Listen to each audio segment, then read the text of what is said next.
So again, good morning and welcome to this special class that we're doing this Sunday on working with fear. So we're going to start with doing our prayers as usual. So let me pull those up on the screen and we can do those together. Beginning with the praise to Shakyamuni Buddha, which we'll do today 3 times. And again, recalling the Buddha and how the Buddha, of course, and the Dharma, the teachings he gave, as well as the Sangha, the community that practices these teachings and have realized the teachings to a greater degree than we have, how these are really all our refuge at this time. They're our refuge every day of our lives. They're what we turn to for safe direction. So we look at the Buddha in particular with this praise because he's the origin, the source of this Dharma for us in this world right now.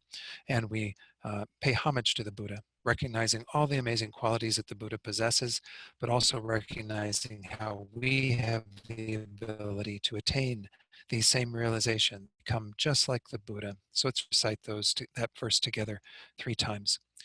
To the founder, the endowed transcendent destroyer, the one gone beyond, the foe destroyer, the completely perfected, fully awakened being, perfect in knowledge and in good conduct, Sugata, knower of the world, supreme guide of human beings to be tamed, teacher of gods and human beings, to you, the completely and fully awakened one, the endowed transcendent destroyer, the glorious conqueror, the subduer from the Shakya clan, I prostrate, make offerings, and go for refuge.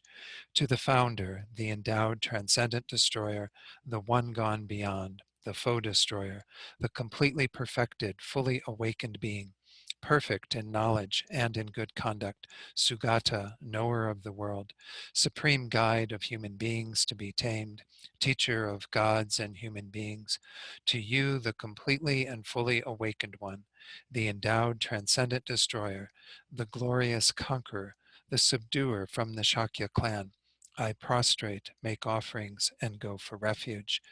To the founder, the endowed transcendent destroyer, the one gone beyond, the foe destroyer, the completely perfected, fully awakened, perfect in knowledge and in good conduct, Sugata, knower of the world, supreme guide of human beings to be tamed, teacher of gods and human beings, to you, the completely and fully awakened one, the endowed transcendent destroyer, the glorious conqueror, the subduer from the Shakya clan, I prostrate, make offerings, and go for refuge.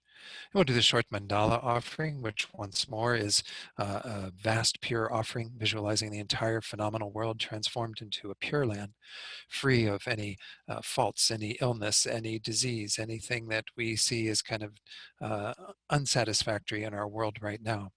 Free of all of those imperfections, we're offering this vast pure realm to the Buddhas, to our holy guides, so that we can achieve the path of realization, so we can actually become just like. And so again, visualize this as best as you can, the world transformed into this beautiful paradise, so that we and others can attain that state. This ground anointed with perfume, strewn with flowers, adorned with Mount Meru, 4 continents, the sun and the moon. I imagine this as a Buddha field and offer it. May all living beings enjoy this pure land. Idam Guru Ratna Mandalakam Niryatayami. And then finally, the refuge and bodhicitta verse. We'll meditate on bodhicitta in just a moment. But these 2 ideas, as I said earlier, taking refuge, finding safe direction at this time in particular, but again, throughout our entire lives in the Buddha, the Dharma, and the Sangha, because we see that this is the answer, that if we don't take refuge in a heartfelt way, then we will continue to suffer, and moreover, others will continue to suffer. And on the basis of that thought, we then generate bodhicitta, the wish to become a Buddha for the sake of those beings, to help them to be free from their suffering. And we think that we're here to engage in these teachings with that thought. So let's recite this once in English, twice in the Tibetan. I go for refuge until I am enlightened to the Buddha, the Dharma, and the Supreme Assembly. By the merit I create by listening to the Dharma, may I become a Buddha in order to benefit all sentient beings. Sangye chodang soki choknam la jangchu bardu dakni kyabsu chi daki chunyen gi pe sonam gi drola penchir sangye drupar shog.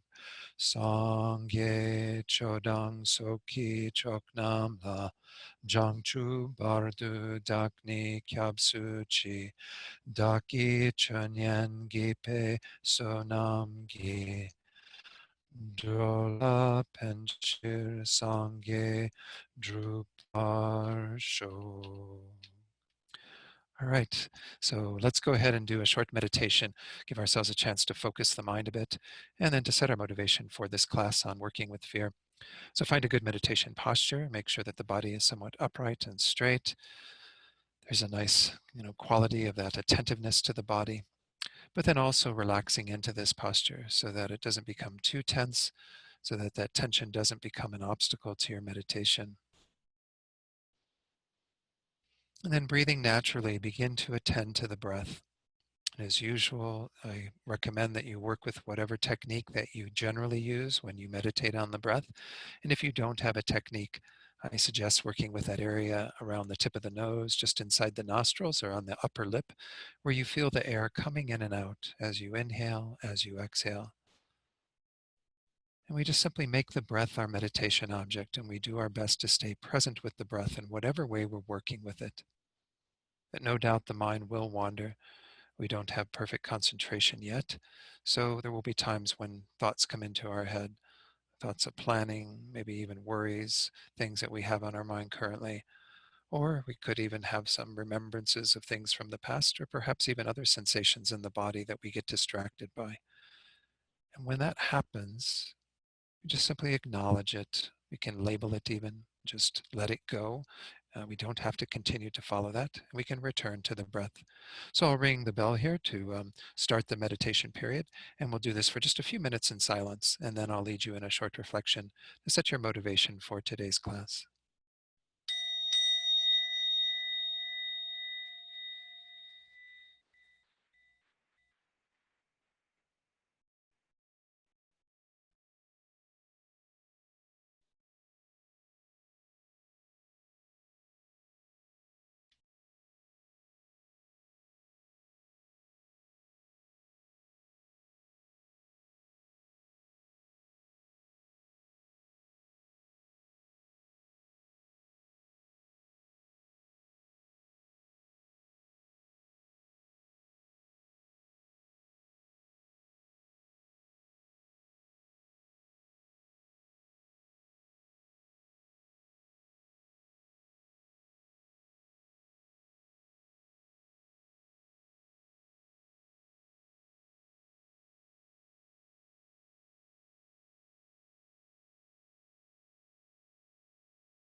So now let's turn our attention towards generating the best motivation for being here today. And because the subject that we're delving into today is working with fear, I thought it might be useful just to do a very short reflection where you can bring to mind your own experience with this emotion of fear over the last week or two, how it has manifested in your life. Just kind of, again, getting a feeling for it, not necessarily conjuring up that same feeling of fear, but at least observing it, being kind of a witness to those moments of fear that have been in your life in the recent past.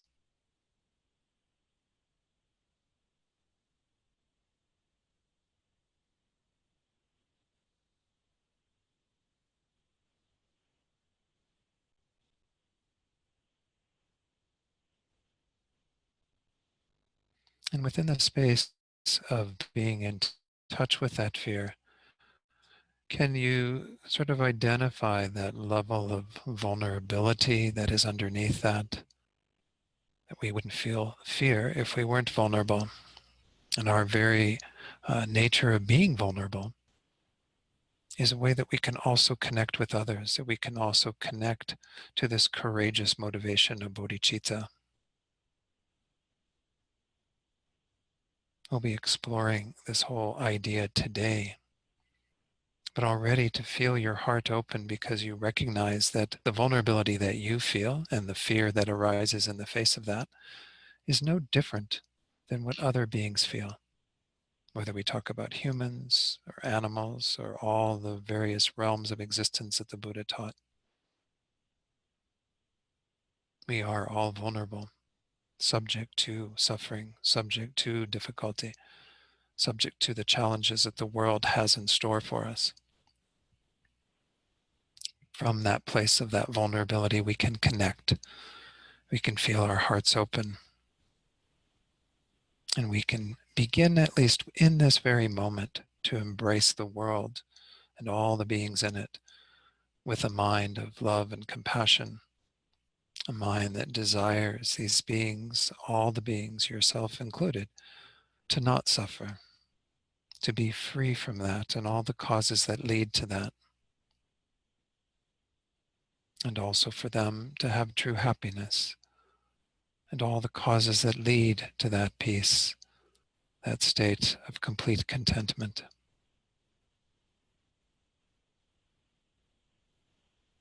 And then to take that courage even further that can arise from that place of vulnerability, the determination to do this for others, to spend our time here today together, these 2 hours, with that mind that is determined to help other beings. We may not be able to be on the front lines helping with medical care or feeding people, helping people in a variety of other ways, but right now we can dedicate our lives to their welfare. We can think that everything that we're doing is so that we can eventually attain the state of Buddhahood. And in that fearless state, we can then help others to be free from fear, from suffering, from all the difficulties they experience. In this way, everything we do today becomes very, very powerful and very meaningful. So hold that mind of bodhicitta that embraces those thoughts and think that through being here today, may I become the source of freedom from suffering for all beings. May I be able to lead them all out of their state of vulnerability, fear, and suffering into the state of peace, well-being, happiness.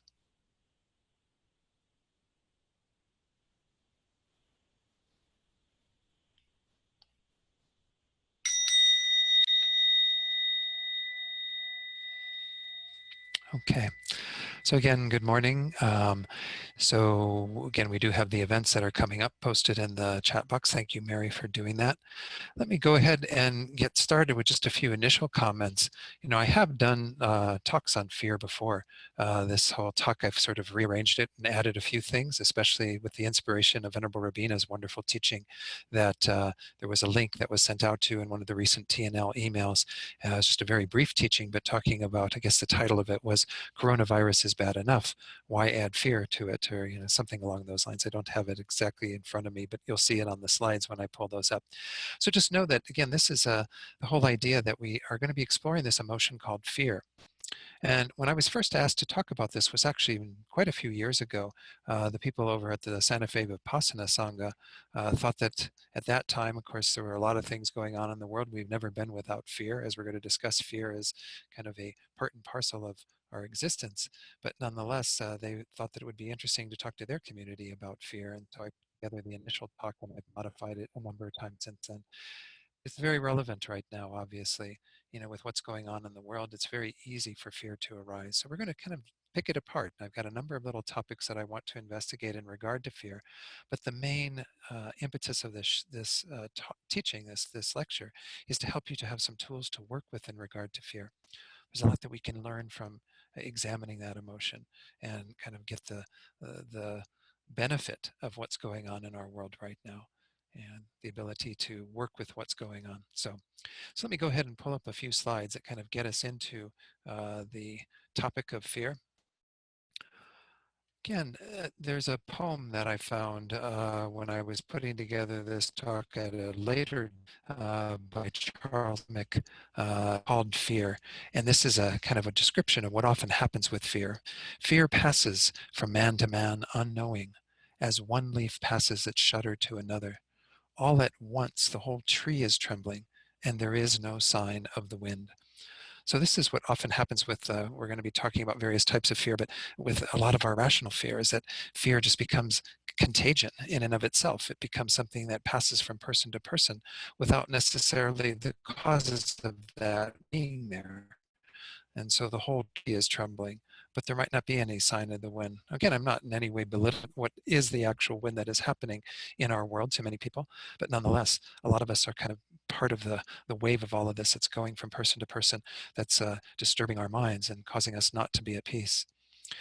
So Venerable Rabina, again, in her talk, Coronavirus is bad enough, why have fear as well? She says, it seems that there's nowhere on the planet right now that isn't suffering from the presence of the coronavirus and its consequences, and it's bringing so much fear and anxiety. This is natural, of course, but that doesn't mean we should take fear for granted. We shouldn't fall into the trap of believing that because fear is natural, we can't change it. Again, this is the whole idea of what we're looking at today, is how do we take that emotion of fear that is coming into our lives and can have various effects on us and transform it into the spiritual path, transform it into something that actually helps us. Then fear doesn't become something that can be problematic, that can be induce suffering. It actually induces the causes of happiness. This is kind of our own way of doing Lojong in this day and age, working with the fear that we're experiencing and using mind training techniques to help us to transform it into the path. And she says, of course we can. Of course we can change it. That's the fundamental point that Buddha makes. That's the essence of his teachings and practice. Mind is not set in stone. We can change it. We are not at the whim of these afflicted emotions and things that arise, these neurotic states, as she calls them, that come into our minds and take over. And we don't have to be under their control. That's kind of optional. So today, what I'm going to do in terms of the topics, having introduced this idea of how we want to work with fear, is first look at what is fear. I think it is useful to kind of pick it apart, to look at it, and then certainly do the deconstruction of it in the second topic. Where does it come from? How does it arise? What are the effects of fear? This is just a brief section, but just to understand that we can see some negative effects of fear. But obviously, we want to transcend those. We want to actually work with fear, so we need to do an investigation of how we work with that. And that's going to be the largest part of this whole talk, is how do we actually work with fear? And then what does fearlessness look like? How do we live our lives from that place of being somewhat fearless? That courageous attitude that is, again, so much a part of the Bodhisattva path. So before I move on with those topics, I do want to mention what Venerable Rabina also says. And when I've talked about fear, I always mention this as well. She was the first teacher to introduce me to the whole topic of Lorik, minds and mental factors, and this investigation of Buddhist psychology, which is really quite interesting. And some of you have taken studies with me or other teachers on that topic. When they sort of parse out the mind, they say, of course, there's mind, which is this non-material uh, aspect of knowing. We have kind of the main consciousnesses, the five sense consciousnesses and the mental consciousness. This is a sort of sphere in which all of this is happening, if you will. But the mental factors, they are mind too, but they are not mind in the more general way. They are mind in terms of specific functionings that are happening. Some of them all the time, some of them some of the time, some of them are more virtuous and beneficial, some of them are less. We, in last week's class, we were looking at the virtuous mental factors. Again, these are all included within this whole body of what Buddhism studies in terms of, or presents in terms of Buddhist psychology, the makeup of the mind.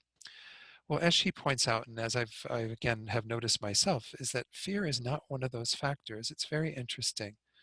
Where does fear come from then? So that's why, again, we'll get into that when we look at the various mental factors that contribute to the arising of fear and the various misunderstandings we might have that contribute to fear. But this need then to kind of take a look at fear, because although it is talked about in the Buddhist teachings a lot, it's never really defined. It's never really set aside as something that we can sort of pick apart within the context of Buddhist psychology and understand from that perspective. So looking at what is fear, I'm kind of drawing from the initial definition is something that's straight out of a dictionary, a reaction to something that may happen in the future. Of course, it might be happening in the moment, but we'll continue that could get worse, whatever the case might be. But there is a future orientation to this, the fear and the anticipation of what might be transpiring that will be negative in the immediate future or long-term future or any time in the future. And I like how Tara Brach, many of you have heard of Tara Brach, another Buddhist teacher in the Insight Meditation Society tradition, though she also has some Tibetan teachers. She calls it the anticipation of future pain.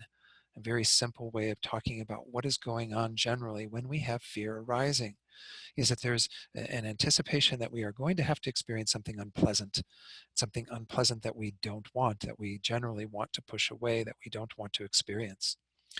So I also got a quote from, there's an interesting book called Smile at Fear, Chogyam Trungpa's way of working with fear, and there's a nice little quote from that. He says, fear is nervousness, fear is anxiety, fear is a sense of inadequacy, a feeling that we may not be able to deal with the challenges of everyday life at all. We feel that life is overwhelming. I like this quote because it seems particularly relevant to what's going on right now, with the changes in our society based on this COVID-19 running rampant. There is this anxiety that's underneath the current of everything. We might not have more palpable sense of fear, some of us, but we do have that underlying stress and anxiety, feeling inadequate, feeling like, will we be able to deal with what's coming up? Is it going to get worse for us? And so on. A bit of that overwhelming thing. Again, we have to talk about fear. I realize this might be triggering for some people to hear these sorts of things, but we do have to kind of get into it, immerse ourselves in the idea of fear in order to really work with it and pick it apart and understand it and know how we can overcome it. So fear is a given. This is a quote from a little tricycle thing that was done in fall of 2017. They had the topic was fear in that issue. Fear is a given. It is a fundamental part of life and consciousness. And while it may not feel good, fear is useful and necessary.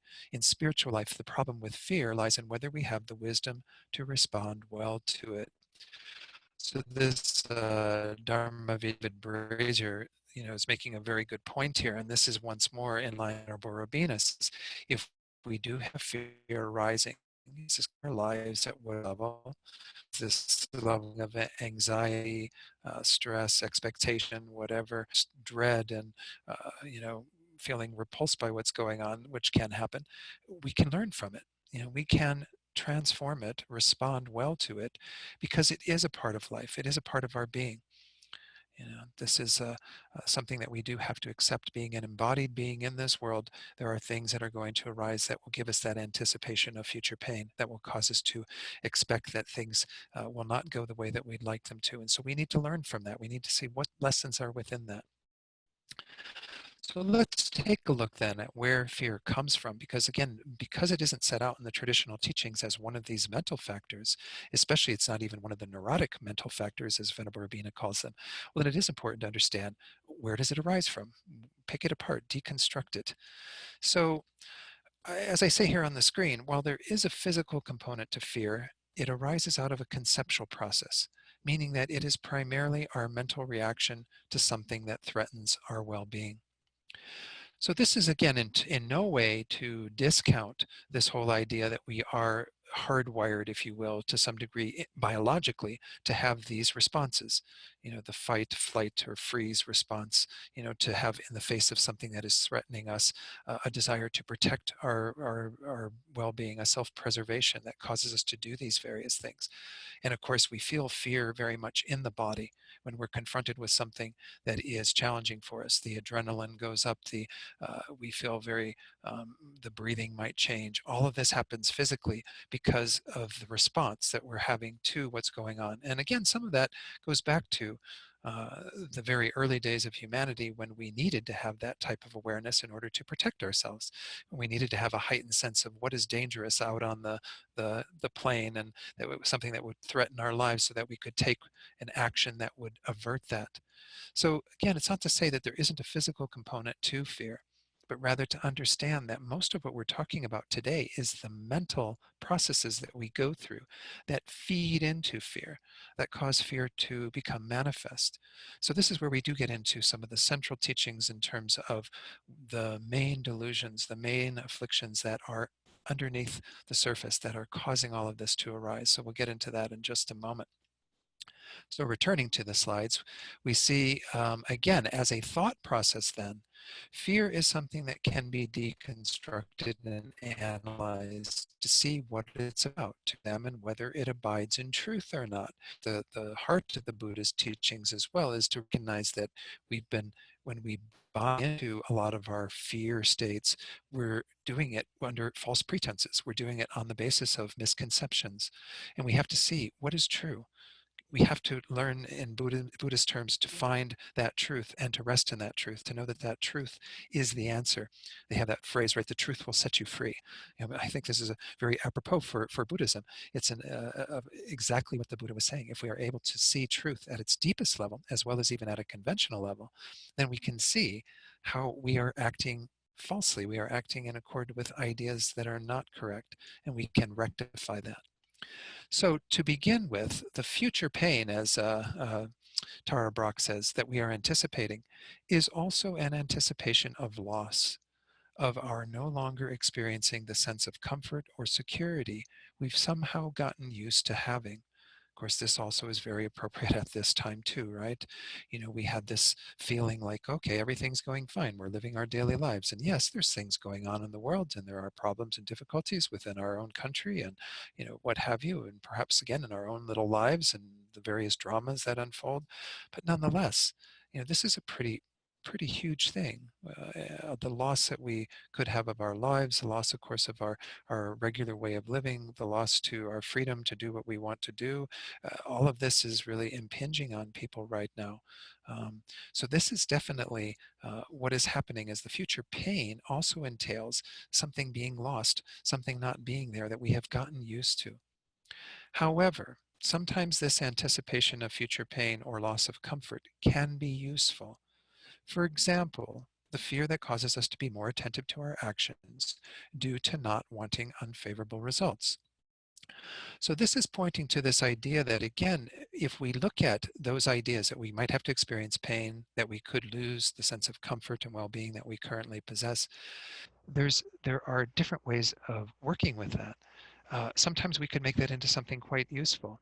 Of course, within the Buddhist understanding, we're going to get into this a little bit later today, is the whole idea of karma. That we can kind of wake up to the reality that we are creating the world that we experience and are experiencing, and kind of put more attention into that. But we don't even have to talk about karma necessarily. I'll share the experience that I had that some of you have heard before. When I was studying over in Italy, those 7 years that I was over there, we had a cook at the institute where I was staying who was making all the meals. And no disservice to him. He tried very hard to put these meals together, but they were all vegetarian, but they were not very nutritious. It was a lot of white pasta and white rice and potatoes, and things that were not very good for human bodies in the long run. So after a number of years of being over there, I went to see my father's doctor. My father had passed away in 2000, and I went to see my father's doctor for all of my blood work and everything, which I hadn't had done in many years. And He, called me on the phone after all these results came in, and he said, looking at these results, if you don't change things in your life, you're going to go the way that your father did. You're going to end up with diabetes, you're going to end up with heart disease, you're going to end up with all these problems and probably die an early death. I was like, okay, you got my attention. What do I need to do? So sometimes when we have an anticipation of future pain, of something that we might have to experience, it can be a wake up call. It can help us to say, wow, I need to go in a different direction, which is what I did from there and changing my diet. I ended up preparing all my own food over there for the last few years that I was there.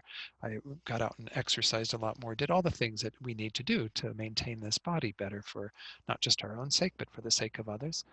So again, sometimes when we experience some level of fear, which was what was rising in my mind when I was talking to my father's doctor, kind of, wow, this is pretty serious stuff. I had to kind of as a wake up call for me to move in a different direction. So there is some element of fear that can actually be quite useful if we are able to transform it into that type of an idea. But as I'm going to say when we get to the slides, we can also even use some of our more neurotic fear in a more useful way. So this is where I'm dividing fear, and for this conversation, at least into these two ideas of what we might call a healthy or wholesome fear, which Buddhism talks about a lot actually, and an unhealthy or unwholesome fear, which is when we become a more neurotic, when we start living from that place of feeling fearful, anxious, and we can't uh, do anything necessarily constructive. And this sort of mirrors what we see in Western psychology. I'm no Western psychologist and I haven't studied a lot of this, but I did find that Freud, who was, I guess, the father of Western psychology, defined real fear and erotic fear. Now, again, he doesn't define them in quite the same way that I'm talking about. But nonetheless, there are sort of echoes of this because within neurotic fear, of course, are extremes, all the phobias that Western psychology has seen and identified.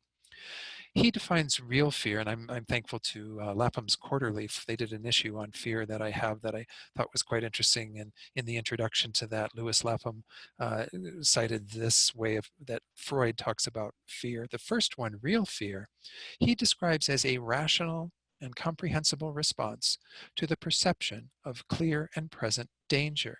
Real fear invites action.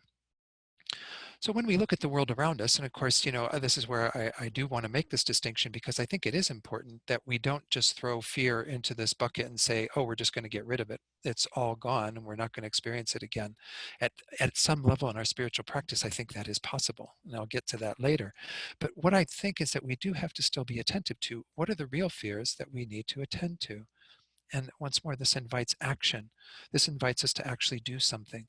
So in the world right now, when we're looking at COVID-19, running rampant, particularly in some parts of the world and in this country, it's been in New Mexico, but again, perhaps not to the degree we've seen. We don't know often because we don't know who all has it and what's all going on. But nonetheless, then you take steps to deal with that fear. You do what you need to do to stay at home, to avoid contact with others at this time, as painful as that can be, as difficult as that is for many of us, to seclude ourselves, to go into isolation, even to kind of go into a semi-retreat, to live on one's own and try to attend to things as best as you can from that place. That's a healthy response. Just like me, in regard to what the doctor was telling me, it was a healthy response for me to change things in my life to be able to have better health. There's nothing wrong with that level of fear in some degree because it doesn't make you crazy. It doesn't make you go into this spinning thing that happens with the other type of fear. Again, what Freud called neurotic fear, but again has many different dimensions to it. And I'm not going to get into all of that because I'm not presenting Western psychology and Buddhist psychology, but I think it's interesting how it is mirrored in what Freud said. The other fear, the neurotic fear that Freud identified, is described by Louis Lapham as a free-floating anxious expectation to, I guess he means by towards, any something or nothing, because sometimes it can be nothing that we have this anxiety around, that catches the eye or the ear and so on. It's kind of like that wind that isn't there, but the fear goes from leaf to leaf in that initial poem that I shared from Charles Simic. This neurotic or expectant fear induces states of paralysis and ascribes a dreadful meaning to all uncertainty. That when we deal with that reality that things are not certain, when we get some wind, some hint that something is going awry, then the neurotic mind that becomes immediately fearful and starts going into hyperdrive and has all these different effects. We're going to talk about those in a moment. This is that what we're talking about primarily today, is this neurotic fit to the verse from Master Shantideva. Master Shantideva is such an amazing source of wisdom and knowledge that we can tap into in this day and age. Verse 10 from chapter 6 on patience. This is a translation from my dear friend Ziggy To, who was one of the students in the master's program. Master Shantideva says, "Why be unhappy about something if it can be remedied? And what is the use of being unhappy about something if it cannot be remedied?" Of course, we could change that unhappy into fearful. Well, why be fearful and kind of filled with all this neurotic fear about something if it can be remedied? And that means, we have to just use that fear, that what we are experiencing, in a more constructive way. Actually remedy the situation. Do what we can to protect ourselves, to protect others, to make sure that this virus is contained, that we are able to uh, go back to some level of normalcy, whatever normalcy means anymore, but to have this idea that we're going to act instead. We're going to remedy the situation rather than getting fearful about it, getting caught up in the neurotic fear that is so problematic. So that's where we actually make fear into something kind of constructive. That's what I would almost call real fear, which is using what we see as an anticipation of future pain to do something differently right now. And then the second part of it, the last two lines, what is the use of being fearful? We can change those words about something if it cannot be remedied. If we can't do anything about it, well, then maybe we have to have a deeper acceptance. But being neurotically fearful about it isn't going to make any difference. It's only going to be, as Venerable Rabina says, why be fearful as well? The virus is bad enough. If you do happen to get it, if you do happen to get sick from it, if you do happen to have challenges in your health from it, that could be really difficult for you and perhaps induce fear of mortality, what have you. Work with that. Being unhappy about it, being fear about it, I think, isn't going to be helpful. It's useless. It doesn't have any purpose. The initial part is where fear can serve some purpose. That's the real fear. The neurotic fear that we want to avoid is when we recognize that there's nothing more we can do about it. We simply do have to accept this as part of our reality. So in this same topic of where does fear come from, we're going to mainly talk today about unwholesome fear.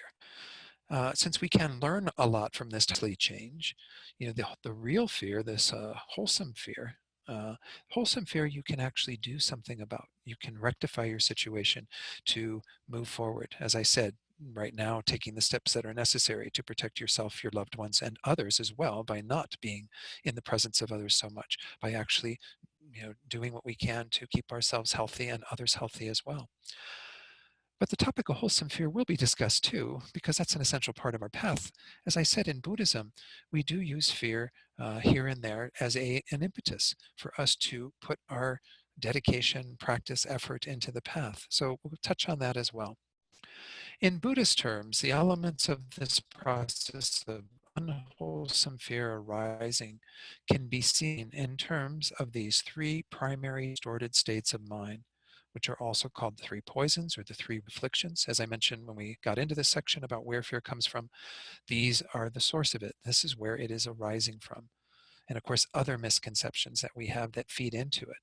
And no doubt each of you in your own investigation can find what is working in your mind that is causing that fear. And by fear, once more, mostly what I'm going to be talking about going forward, as I said in the previous slide, is this unwholesome fear, where it's coming from and how it's related to these three root delusions. So the three poisons or root delusions, there's different names for them. The first one that we generally talk about is attachment or desire. This is that form of craving that we are engaging in really quite habitually.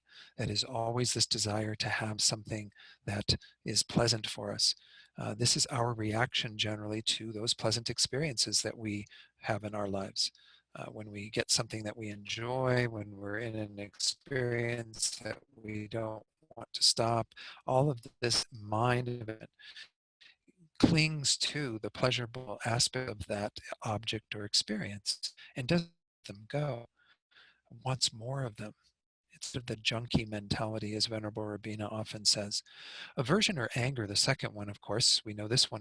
This is what happens, as Venerable Rabina says, when attachment doesn't get what it wants, or in essence, when we have to face something that is unpleasant.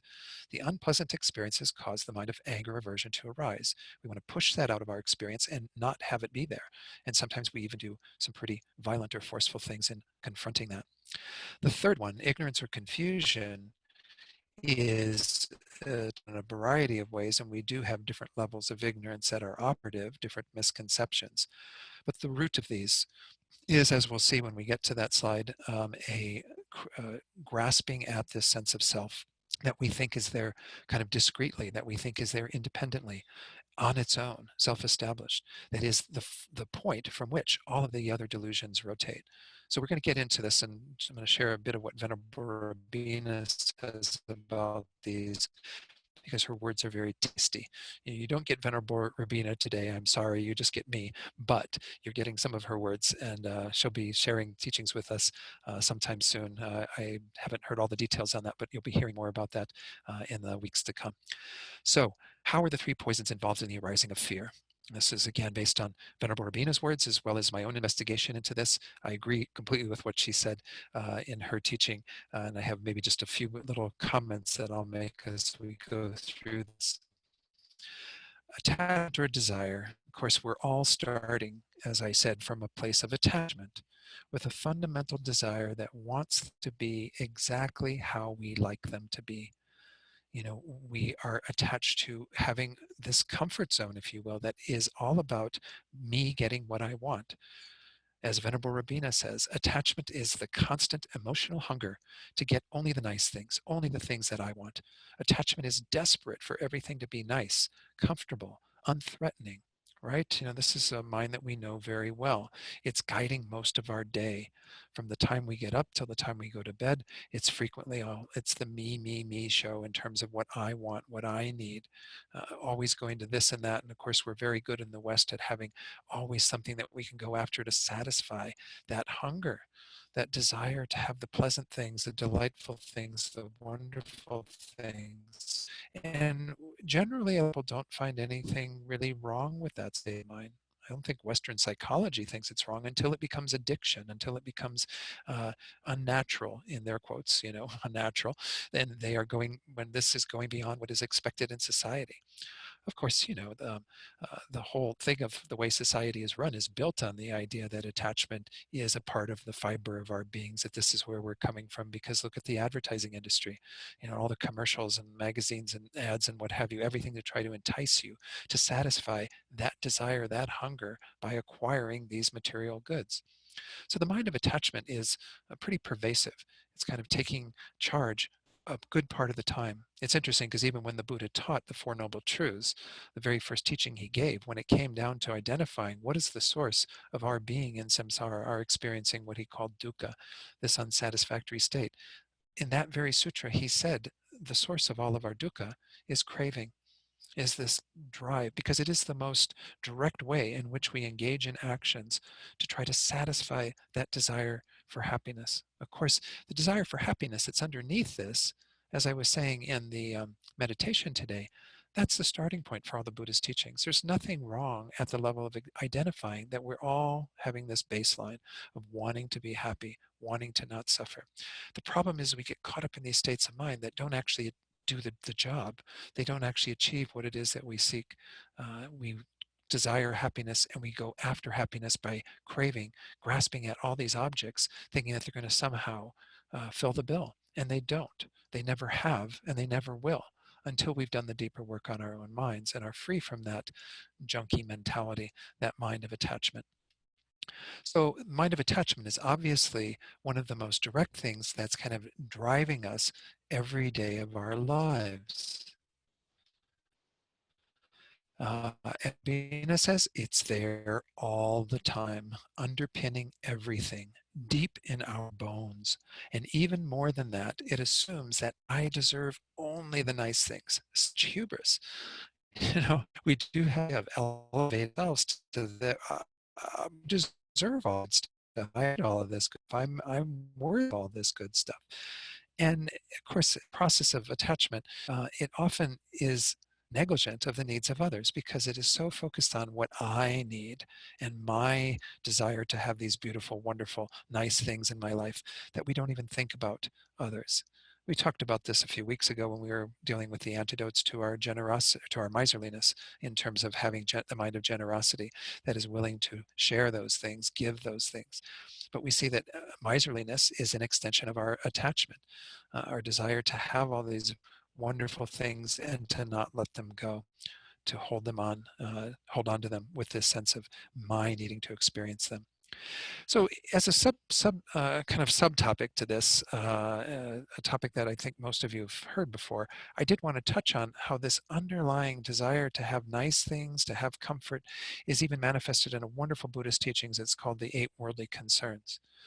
The reaction of attachment is seen clearly in these, which are set out in four pairs. The first pair are the attachment to having material gain, wealth, and to not having material loss. So these are both forms of attachment. We are attached to getting things, having things in our lives, being wealthy. We love getting the checks in the mail, and we don't want to lose anything. We're attached to that idea of not having loss. Remember how I talked about loss was a big part of all of this. In this context, it's physical loss, loss of the things that we have and what have you. But who likes loss? We're all attached to having gain. We all want the money to keep coming in, the resources, all the wonderful, delightful things, the nice things. We don't like losing them at all. We don't like them being taken away. We don't like that experience. Attachment to experiencing pleasure or comfort and to not experiencing pain or discomfort. This is a big one. Right? We do like this. We really like having and are attached to everything being pleasant and comfortable. This is, again, why we're touching on this becomes quite obvious as we get into these eight worldly concerns, because we see where fear comes from in relation to attachment, is because we have that attachment to not experiencing pain or discomfort, to not having things go in a way to where we will have our lives interrupted, where we won't be able to have the freedom that we like to do things that we get quite attached to pleasure and comfort. This is a big one, as I said. I think I can share this. Venerable Rabina, I don't know if she shared it in a public teaching, but she certainly shared it with me, and I don't think, again, it's any um, betrayal to share this with all of you, but she said this is the hardest one for her to work on. We really like things to be comfortable, right? As I point out sometimes, when you make a reservation for yourself to fly on a plane, which of course hardly anybody's doing right now, but you never reserve the middle seat for yourself, because if you're flying with two people, the two people, then one of them has to sit in the middle and one in an aisle or a window. But people have an attachment to the aisle or the window, but they don't have an attachment to the middle seat, right? Nobody wants to experience that discomfort. Even a very subtle way that we see this manifesting, just for those few hours of being on a plane, not to want to sit between two people. It's kind of strange, but I've noticed it myself with all of my flying. I don't reserve the middle seat. Maybe it'd be an interesting exercise for me to do that. The fifth and the sixth pair, or the third pair, the fifth and the sixth ones, attachment to receiving praise and to not receiving criticism. Again, who likes to be criticized? We're attached to not receiving criticism. We're attached to kind of hearing everybody say wonderful, delightful things about us, to say how good we are. And then seventh and eighth, this last pair, attachment to having a good reputation and to not having a bad reputation. Again, for each of us, you can look at those sets and see, well, what are the big problem areas for you? What are the concerns that you have that are quite worldly? They sometimes call these the worldly dharmas, because we invest so much time into them. They're almost a form of dharma for us in our deluded state. We are dedicated to having everything that we want. We're quite attached to having the material gain, the comfort, the praise, the good reputation, and we are attached to not having the other things. So when things come in that interfere with that, fear often arises. So within these eight worldly concerns, this is a topic that I do want to touch on. And it was mentioned by that quote from about Freud and neurotic fear, is this word uncertainty. Because in these eight worldly concerns, we see that we are trying in something secure and reliable. This is mentally flawed. Why? Things in our lives are uncertain. We have this idea that somehow things are supposed to be reliable. that they're always going to give us what we desire, that somehow, as Venerable Rabina said, we're all going to get the nice things and we deserve the nice things. This isn't the nature of our existence, though. In fact, in this presentation of the 6 faults of samsara that is part of the teachings in the middle scope of the Lamrim, stages of the path, the first of these 6 faults is the fault of uncertainty. The Buddha said that the very nature of our existence is that things change. They cannot be relied upon to be certain and unfailing. Of course, this gives us, so much consternation, right?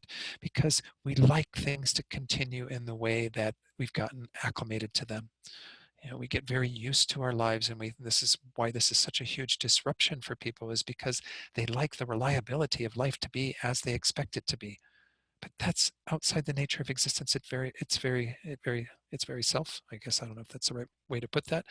The nature of existence is such that it does not allow for there to be certainty to a lasting degree. And we've been relatively certain, most of us, for periods of our life, and we can rely upon things to continue to go in the way that we like them, but things can interrupt that. This is the nature of our lives, the nature of this world. And when things interrupt it, what happens? We get really bent out of shape, right? We somehow think, oh, it wasn't supposed to do that. It was supposed to go my way because I expect that.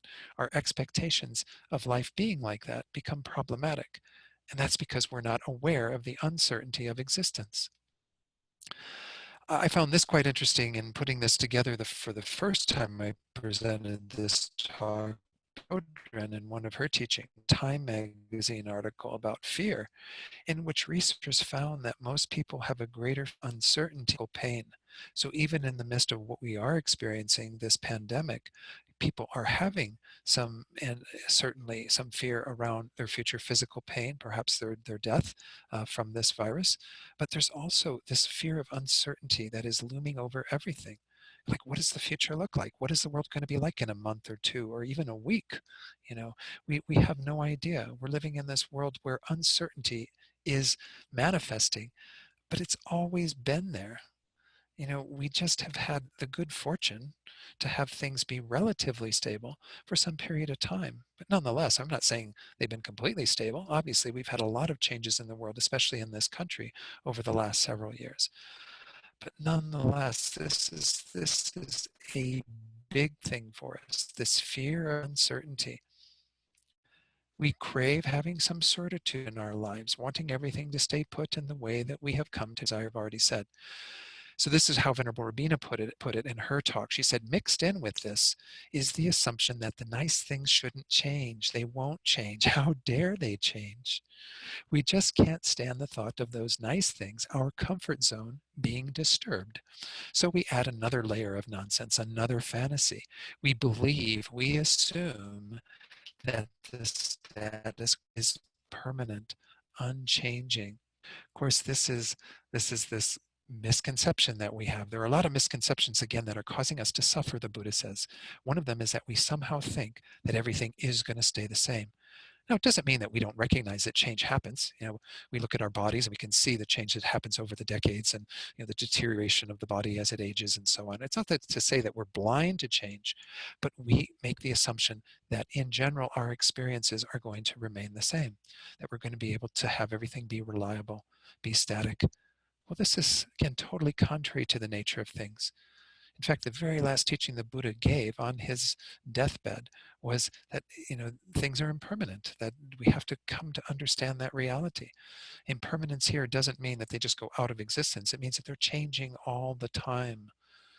All of these created things, these produced things in our world, which is the bulk of what we deal with in our world, all of this is subject to change. Our desire for it to not change is unrealistic.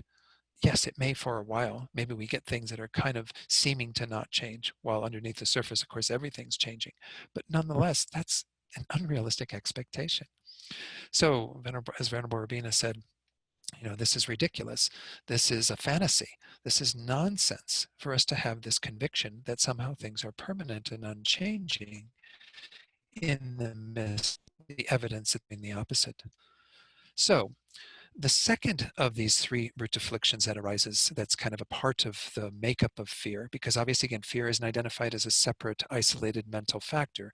It is something that is arising in tandem with all of these. As I described it here on the screen, then a threat, whether real or imagined, to that sense of security, comfort, whatever, appears. And we react with aversion to the possibility that we might lose that and experience something painful or difficult, right? This is what's going on to a large degree with the arisal of fear right now. And again, we can say that both of these, attachment and anger, arise in kind of this pair, that we have an attachment to things being the way that we like them to be, and then when things appear that they're going to go in an opposite direction, the aversion, the anger arises, and fear gets triggered in the process of this confronting how our unrealistic expectations aren't going to be met, how our fantasy is going to be burst. So Venerable Urbina describes this as such in her teaching. She says the millisecond attachment doesn't want, it certainly doesn't want coronavirus or anything to do with it, aversion arises. And depending on your personality, that can manifest as anger, upset, irritation, even despair and depression. So we all have different ways that it manifests for us. And maybe you can look at that list. I mean, this is a number of things that describe the various emotions that can be a part of this. We can have anger in a full-fledged way. We can see it as being upset, being irritated, being annoyed, having some despair, some depression. Of course, with what's going on with this virus, we can see that that's often the case too. People getting very depressed, feeling that there's not much hope in the world, that this is really, they fall into that kind of emotion. So again, the second that attachment doesn't get what it wants, then aversion arises. Then we're flipping over into that other afflictive emotion. That's why I said these two always are arising together. Like we have the attachment, the desire for things to stay the same, and then when there's a threat to that, we immediately have the aversion, the anger energy arising in a variety of ways. Of course, then we arrive at the third of these root afflictions, which is probably playing the most important role in all of these, though it's manifesting within those two other afflictions. This is how the three are set out, is that the first two are not independent of the third. The third is the basis for the other two to arise. Ignorance also plays a fundamental role, though, and this can be seen more specifically with regard to one main fact of existence, about which we have confusion. So as I said earlier, this is that understanding that we think that there's this kind of discrete, separate, independent self that is existing, that we then try to defend in all of our actions. We try to protect it. We try to make sure that it has what it needs and continues to have that and clings at all of that. And then when things threaten it, we want to push those away and get them out of our experience, and we do horrible negative things on the basis of that. It's the means by which we are rotating around in these various afflictions. But what we're rotating around, the source of it, is this strong sense of I that we're clinging to, this strong sense of self that we think is real. At the level where we get into, and we're going to talk about this in the second part of the class when we go into how we actually work with fear, if we are able to remove that target, in a sense, that sense of self that everything is rotating around, the other things stop rotating. There's no basis for them because they are rooted in, grounded in that kind of fundamental ignorance, that fundamental mistaken idea that we exist in a sort of independent way, this incorrect way of knowing. It's not just a not knowing, as we sometimes talk about ignorance. It's actually a misknowing, a misunderstanding about how the self exists. At the root of all our delusions is self-grasping, the ignorance that mistakenly holds the I independently, inherently from its own side, which is in contrast to how it exists. So, how does it actually exist? Again, that idea of it being independent, the exact opposite of that is how it actually does exist. It's dependent. The I in the end, and I'm going to jump right to the punchline in terms of dependent arising, the I in the end is simply a label, a designation that we give to this collection of stuff. This mind and body that's sitting in front of your phone or your computer right now, the mind and body that is sitting in front of my computer right now, each of us is relating to this collection of stuff as an I. And that's the only way that it exists. There's nothing real on this basis that we can identify as the I, that we can find to be this sort of independent I that has some sort of status that is self-established. Instead, what we find is that the I is merely a label we give to this collection of stuff. And at the end, that belies it having any independent existence. It doesn't have an ability to set itself up. The only reason why, as Rinpoche says, Lama Zopa Rinpoche, the only reason why we can say I am sitting in front of my computer or phone is because the body and mind are sitting in front of the computer and phone. It's on the basis of those aggregates, those physical and mental components of us that are here right now, that we can think I in relation to that. But if the aggregates weren't there, there'd be no I. There's no I even within the aggregates. There's merely the thought of I that we kind of fasten to, that we designate upon, that we label to this collection of stuff. So it gives I really just the very slightest mode of existence. We would call it nominal existence. And the I is simply a name, a label we give to this collection of stuff. There's no sort of identity that can be located within any part of this body and mind. There's nothing other than body and mind here. There's not a soul, some sort of eternal thing that goes on that is a part of God or what have you. Buddhism doesn't adhere to these concepts simply because we don't find anything that can be identified as such. But again, we'll do this investigation on Wednesday night in the class to really pick this apart and come to understand how this I doesn't exist. And I'll talk about that a little bit later. But essentially, this mind of ignorance, this root affliction that is the source of all the afflictions, is this clinging to an I. And of course, we cling to other things to exist in the same way, other people, other objects, our computers, our phones, everything to exist independently, concretely, on its own, self-established as what we have identified it as. But our identification of it is all that it has to establish its existence. It has the basis for that, the body and mind in the case of an I, but it doesn't have anything more than that. So let's go back to the slides and we'll just do a little more on this ignorance before we take a little break and give everyone a chance to stretch a little bit. So Venerable Rabina, and her talking about this, she says, so where does fear fit into all of this?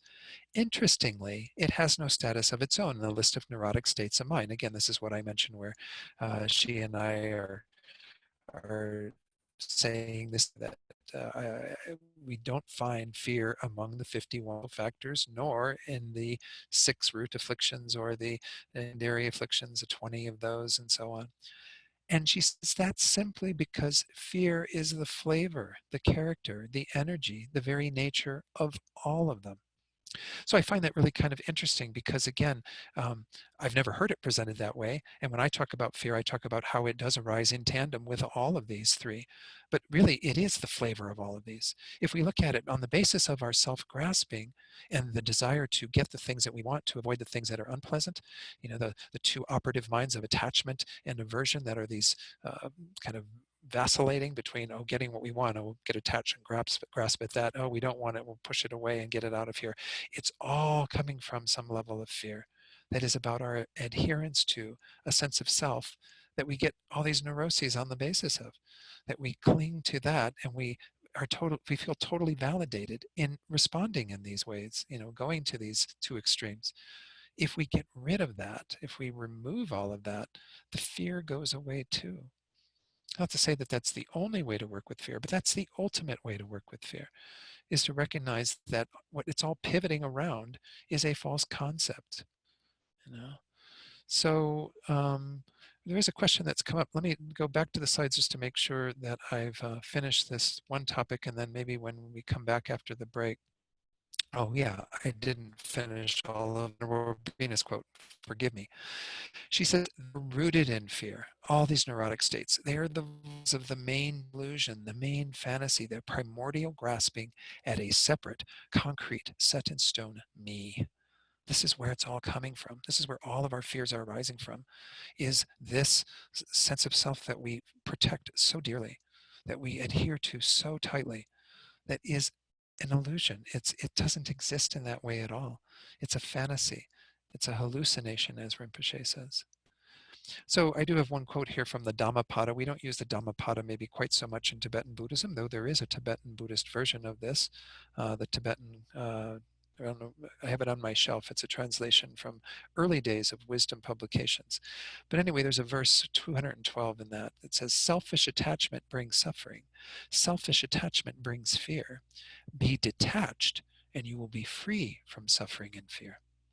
So again, this is the way that we can use the Buddha's advice of this level of attachment, of selfish grasping, selfish holding on to this sense of self is what brings our suffering. It's what brings our fear. If we are able to detach from that, we'll be free. Suffering and fear won't arise. Of course, again, this is taking it all the way to like the most supreme way of working with our fear. But we have to talk about that. We can talk about the more immediate ways that we work with our fear, but recognize that this is the ultimate way to do away with fear. So when we return, we'll get into the fourth topic and the remaining ones as well. What are the effects of fear? And also a question that came in on the chat box. Uh, work with that a little bit. So let's take about 5 minutes. I have 11:06 on my computer, so we'll say 11:07 by the time I stop talking. So 11:12 computer time, whatever that means, we'll resume. So take about 5 minutes to relax, and I'll see you soon. All right, so the question was raised by Dawn. She says, my son asked me the other day, Mom, what is the soul? I floundered around trying to answer. How would you answer this question? Um, I grew up with the concept of a soul in the Catholic tradition, and essentially what the Buddha says is that the soul is an acquired concept. It's something that we adhere to on the basis of other people telling us there is something that that is called the soul, at least in the way that it's set out in more traditional theological contexts, because there is even this idea of Atman in the Vedic traditions that is said to be equivalent to a soul, something that is kind of your independent essence that is a bit sort of unchanging, but somehow you're not in touch with that, and at some point you become more present within that due to a process of awakening within that tradition, achieving some moksha, some liberation of that Atman from this place of not recognizing the oneness of that with Brahma or whoever it is, Vishnu. I don't know enough about it to be able to speak intelligently about it. The Buddha simply said that you acquire this concept that there is something that would be called an Atman or a soul, but there is no real soul. The Buddha says that essentially the self, again, the I that I was talking about, is imputed, designated on the basis of a mind and a body.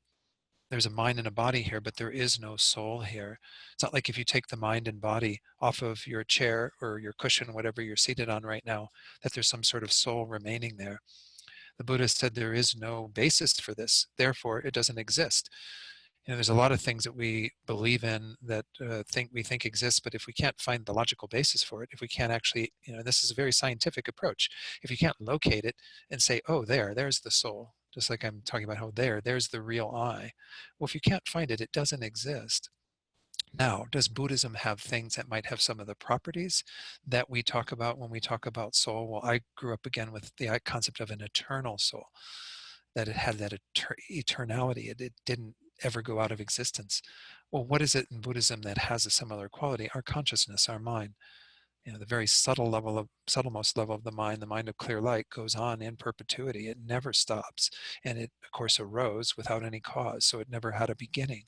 So in that way, we could say there are some qualities to mind that are similar to what we talk about in terms of soul. But there's no sort of unchanging essence of who we are eternally there. Rather, we have this basis that is all of these things that are changing, the body changing, the mind changing. It's an impermanent basis for an impermanent self that is labeled on it. And there's nothing really eternal about it. And so in Buddhist terms, and to answer your question, Don, I would say that, yeah, it's a very difficult thing because people may grow up with this concept around soul or hear it from schoolmates or other people, and there is nothing that we can identify as the soul in Buddhism. But that doesn't mean there's nothing that is a stable basis for the being. There is, because that's that mind that goes through all of these lives kind of has an ability to be continually regenerating itself. The mind never goes out of existence. And of course, it'll be together with the life that I called Dawn, that started when Dawn was conceived all the way to when Dawn dies. And then there will be the new existence after my next, rebirth. That will be another individual, whatever that person's name is, or whatever state of existence that being is in. The consciousness goes through all of that. So there is that stability that is anchoring all of that, if you will. But that, not even that is the I, the self. And it's certainly not what we would call a soul, because again, we don't have that concept in Buddhism. So I don't know, maybe that's enough on it. And if you do want to talk to me about that individually, you can certainly send me an email, or send an email to the info@tnlsf.org, and they'll get that to me. So let me get back into the teachings then in terms of where we're going now. I noticed that there is a description of digital embrace, and you can take a look at that on the chat box. That happens again Thursdays from 12 to 12:30. So what are the effects of fear? This is a very short little topic. Whoops, did I change? I didn't change the number on that one. Problem. Okay, rid of the first point. Number 3, what are the effects of fear? I found it kind of interesting. Pema Chodron says she notices 2 ways that she reacts to fear. And of course, these are when it becomes more neurotic, right? When it becomes problematic, it's unwholesome. Fear can make you speed up, become hyperactive. This is something that's going on sometimes with people now, is that they become kind of nervous around all of it, and their lives start getting out of control, because they feel like they need to be doing something in to deal with all of it, but they probably have done what needs to be done, but nonetheless they become hyperactive in the midst of it. Fear can also paralyze you, can do the exact opposite of speeding you up, make you actually stop dead in your tracks, make you become helpless, and of course hopeless oftentimes with that. So I know there are many other effects of fear. I don't want to dwell on all of this, but you can examine from your own life and see when you're experiencing what we are calling again a neurotic fear, fear that is not based starting to cycle and create more and more energy that's anxious and stressful and what have you.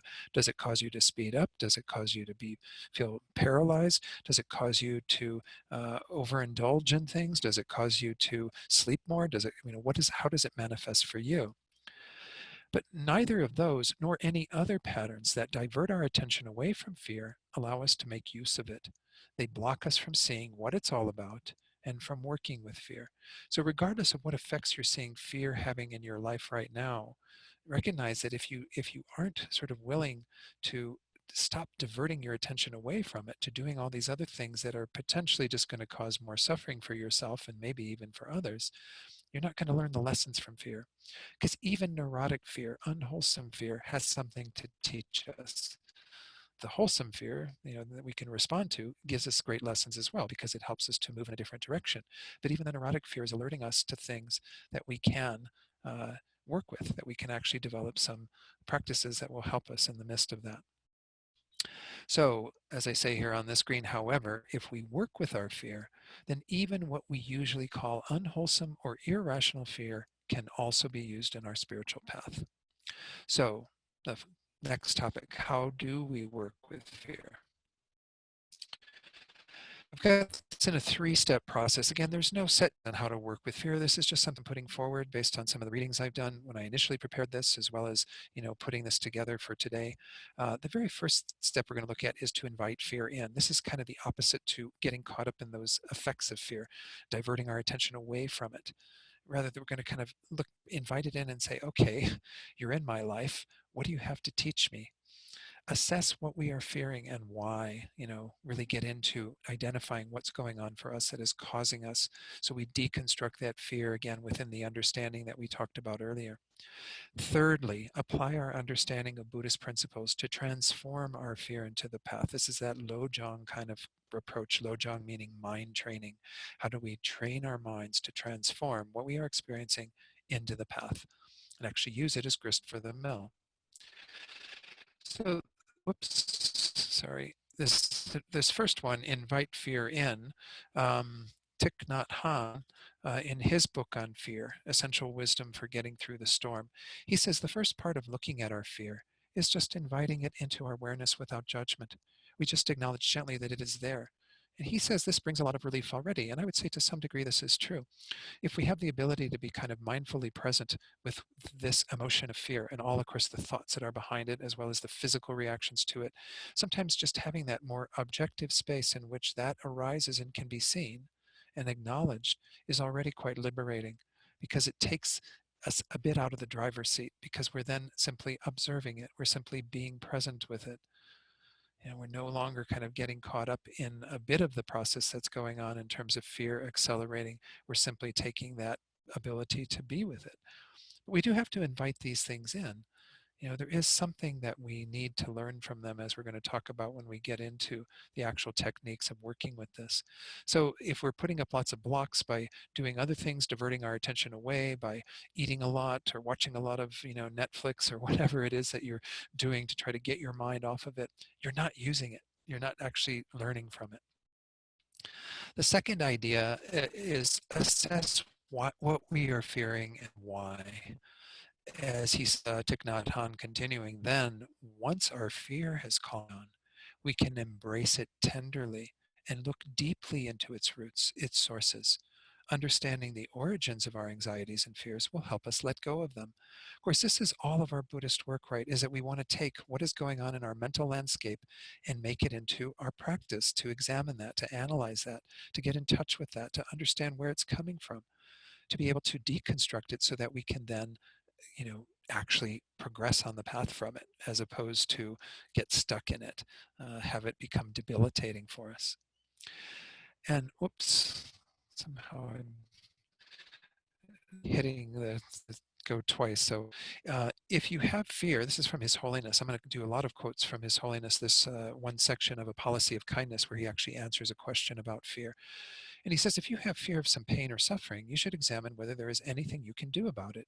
If you can, there's no need to worry about it. If you cannot do anything, then there's also no need to worry. This is His Holiness reiterating what we already saw earlier on in the section where we were talking about where fear comes from, is this idea of Master Shantideva's verse. If there's something you can do about it, you know, you know, self-isolate, stay at home, avoid people, getting too close to people in the grocery stores when you go out. All these kind of things, you can do something about it. Well, then do those things. If the fear is unnecessary, the fear is not needed, because it's alerted you to what needs to be done. It's played its role, and you move on. But if there's nothing you can do about it, then the fear is going to be useless. It's going to be just throwing on top of it additional pain, additional suffering. Sometimes we use this idea. When I was teaching up in Taos, the course that I'm doing on Thursday nights, which you're also welcome to join, the link is there at tnlsf.org. One of the first topics I talked about in terms of working with anger, but it's the same with fear, is this concept of the two arrows. We have the first arrow that the Buddha says happens to us on the basis of just, this is what occurs. Through the force of whatever, karma and all the causes and conditions, we have things come into our lives. The first arrow is kind of coronavirus coming into our lives. We don't have much choice in that, right? The first arrow we can't completely divert. We can't, give that to someone else. It's going to come into our lives, and we're going to have to experience that. But then we have the second arrow. And the second arrow in this case, the one in Taoist I was talking about it being anger, in this case it can be the fear that arises. This neurotic tendency to sort of cycle around and get very anxious and upset about what's going on. That's optional suffering. That's the second arrow that you're piercing yourself with. Whereas the first arrow, you don't have much control over, but you can actually stop there. You can stop there and, again, do what His Holiness says. Go, well, was this coming into my life and I need to do something about it? Well, then I can do that. If it's coming into my life and I can't do anything about it, well, then I can maybe still work with my mind, changing my mind, using it, again, as an impetus for me to practice the path. So I like this concept of the two arrows. I use this a lot. Again, it comes from what's called the Arrow Sutra, which I believe is in the Pali Canon. The first teachings I saw on this were in a book by Larry Rosenberg called Living in the Light of Death.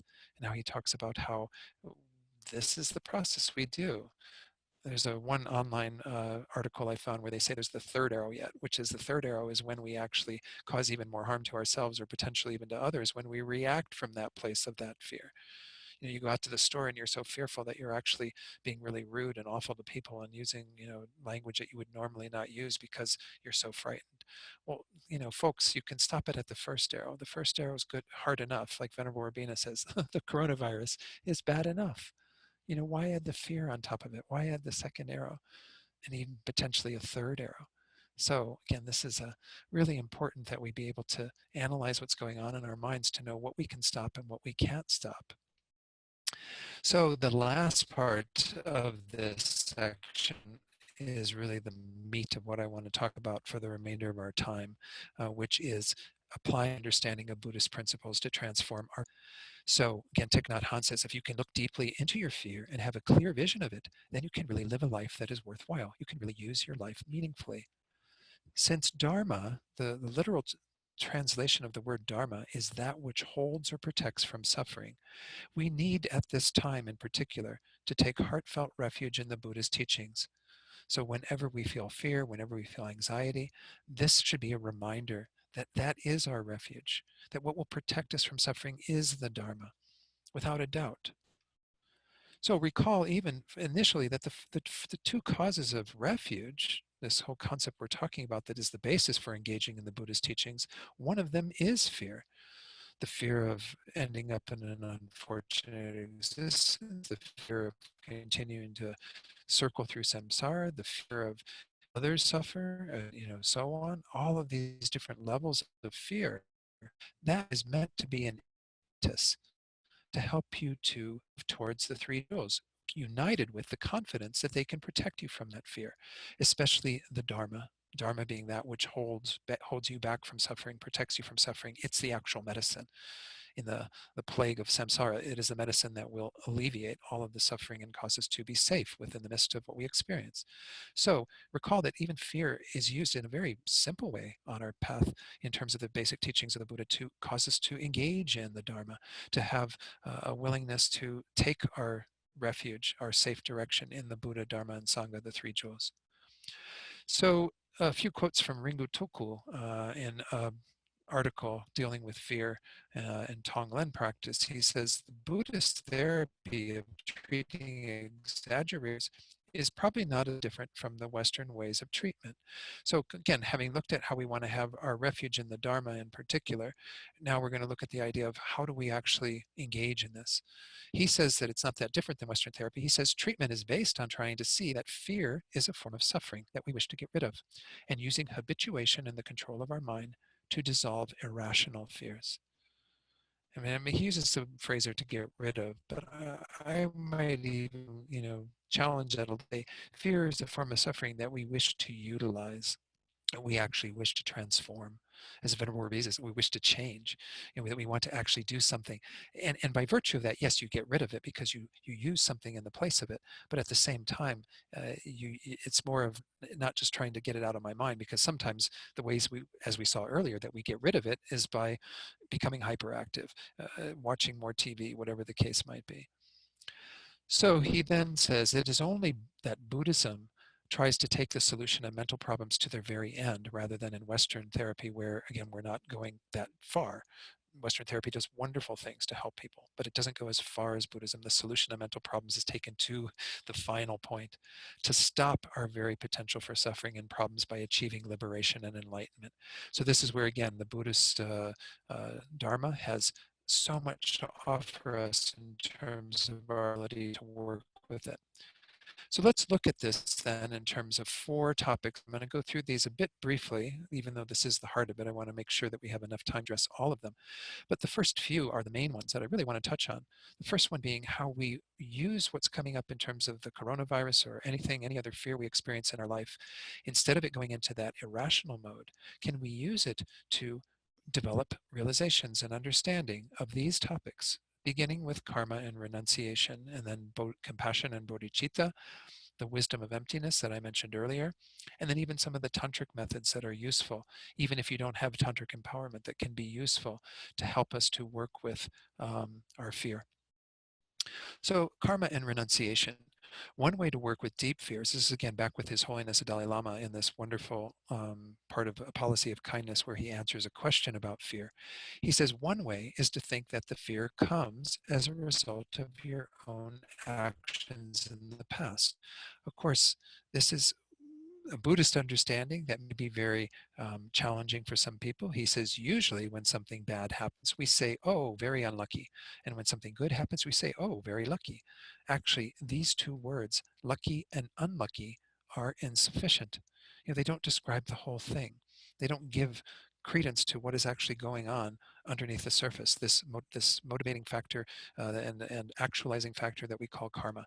That is essentially what we do with our minds that then creates the energy by which we have various experiences in our existence.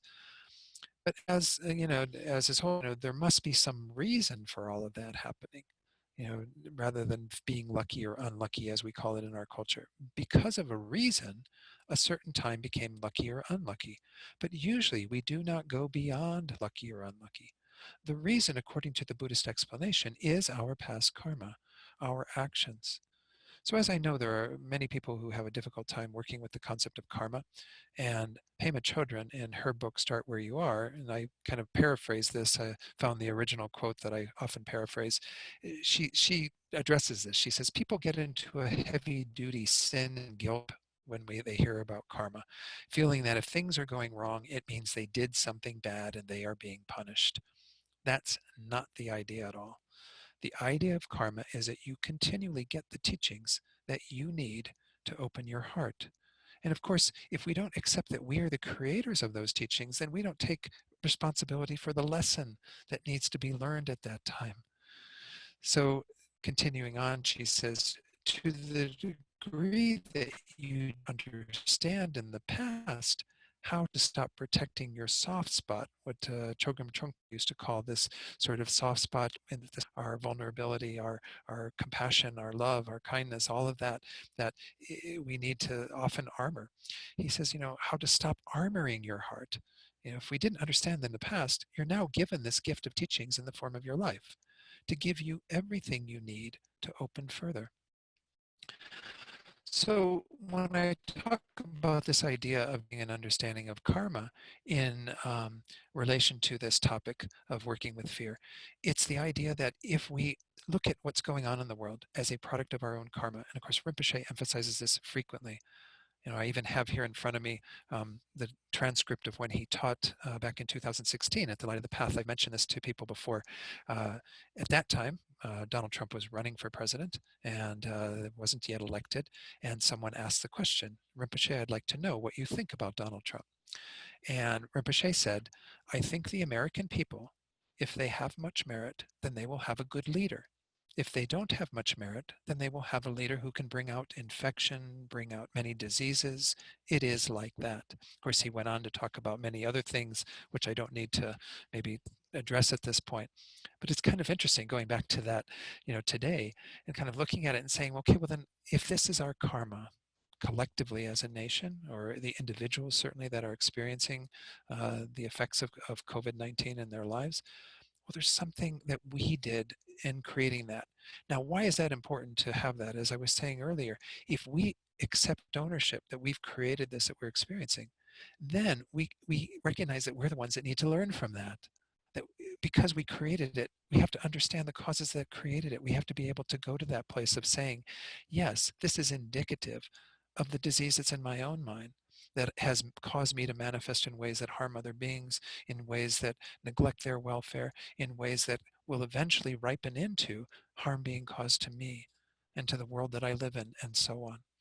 So again, I think that I don't want to go too deeply into the whole karma thing because I talk about it frequently, and I just talked about it recently in regard to the teachings on morality, the perfection of ethics that we've been going into on Sundays, that I'll continue next week. But the idea is that if we take ownership of that, not in a way of feeling guilt about ourselves and, oh, we're such bad people for having done this. If we created this, we must be really horrible. That's not a productive thought. The thought, as Pema Chodron says it is, I created this. I was a part of creating this. I have to learn from this now.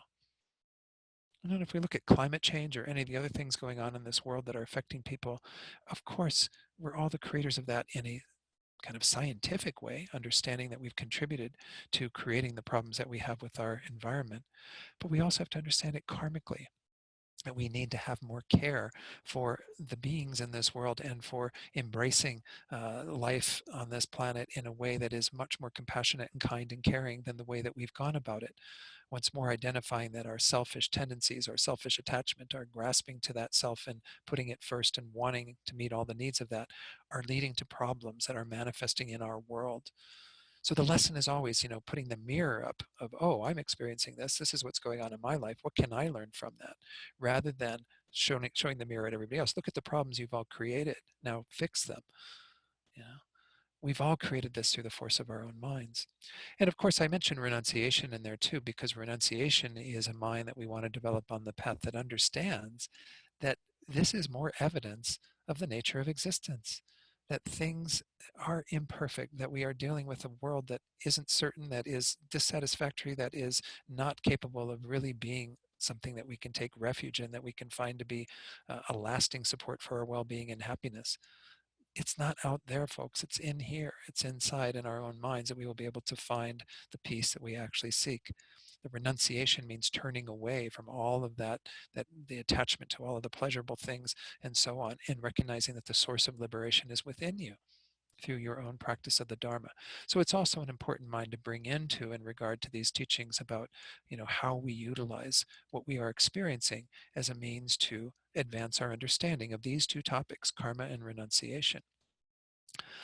The second set that I want to work with, these are two very related ideas, basically compassion and bodhicitta. They're not identical, but this holds in a policy of kindness. He says also, someone who is engaging in the bodhisattva practice seeks to take other suffering onto himself or herself. When you have fear, you can think, others have fear similar to this. May I take to myself all of their fears? Of course, this is a really wonderful way to work with this. Again, what I'm putting out in terms of these various ways of using it in the path is for you to decide what to work with. The karma one is a really interesting one, maybe initially. Renunciation to some degree, influencing our desire to be free of the cycle of existence and to seek that inner peace that is attainable through practicing good morality, concentration, wisdom. This third one of compassion and bodhicitta, these two topics, these are essentially where we begin that opening of our heart to the reality of others. I mean, just to sit quietly, when you see fear arising in your own mind, that might be a form of an irrational fear, that is something that is not maybe so wholesome, to really recognize that there are countless beings in this world right now that are having that same fear, and people who are probably having greater fear than you, who are living with the reality of this illness to a higher degree than what we are living with here in New Mexico, for example. So again, use this as a touchstone to keep your heart open, to get in touch with that soft spot that again is being armored by all of our misconceptions, all this feeling of being a sort of separate self that we need to tend to at the exclusion of others. No, how we actually tend to ourselves most dearly, most deeply, is by being committed to the welfare of other beings. So recognize that when you are experiencing that fear, this is the perfect moment to practice opening your heart with compassion for the suffering of others. If you can engage in what His Holiness is recommending, this practice of Tonglen, taking on the suffering of others, recognizing that again, we can visualize at the center of our heart is this mind of self-centeredness that is the problem, that is together with the mind of self-grasping, these twin demons are what's causing us to suffer. This wanting happiness for myself alone on the basis of a mistaken idea of who the I is. These often come together in tandem. That is seen at your heart as like this thick rock or boulder, and you breathe in the fear of other beings. Welcome it in and say, I will take away all of your fears, and I will place them on my self-cherishing mind to annihilate it, to destroy it.